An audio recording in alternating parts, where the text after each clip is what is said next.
visage emblématique de Canal+, Antoine Decaune, qui a hérité d'une nouvelle émission hebdomadaire consacrée au cinéma sur la chaîne cryptée dès ce vendredi, avait révélé avoir présenté des émissions sous l'emprise de psychotropes dans un livre.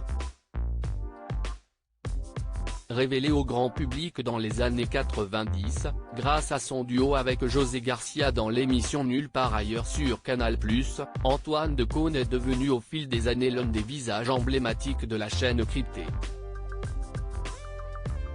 Le présentateur sera d'ailleurs aux commandes d'un nouveau programme hebdomadaire consacré au cinéma cette saison, baptisé Faut voir. Au cours de sa carrière, l'animateur a incarné de très nombreuses émissions. Cependant, il n'était pas toujours dans son état normal lorsqu'il passait à l'antenne. En effet, Antoine Decaune avait révélé dans son livre baptisé Perso, publié aux éditions Sonatine le jeudi 14 octobre 2021, qu'il avait déjà présenté certains programmes sous l'emprise de la drogue ou de l'alcool.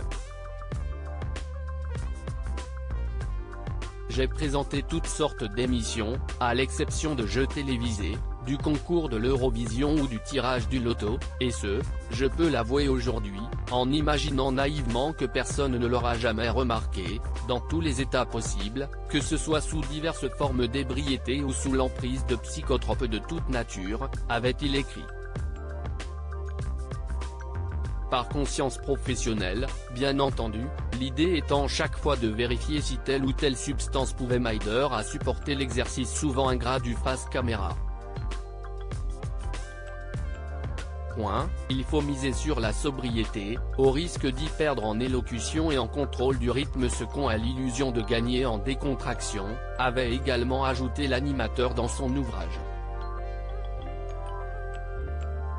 Antoine Decaune fut justement interrogé à ce sujet par Nathalie Lévy, lors de son passage dans l'émission En aparté, diffusée le lundi 14 février 2022 sur Canal+.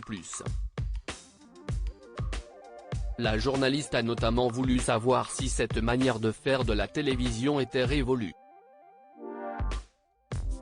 Rien n'est révolu. Ce qui est révolu, si est ce qu'on décide d'être révolu. On peut encore se livrer aujourd'hui à toutes les expériences. Certes, il y a eu des époques où c'était plus l'air du temps. Mais ce qui est marrant dans ce métier, c'est d'essayer des choses et d'éviter de tourner en rond et de refaire toujours le même exercice. À chaque fois, c'est d'essayer de réinventer un peu le jeu, de trouver de nouvelles manières de s'amuser, de s'exciter, de se faire peur, lui avait répondu son invité. Avant de finalement conclure, je le déconseille formellement, fort de mon expérience.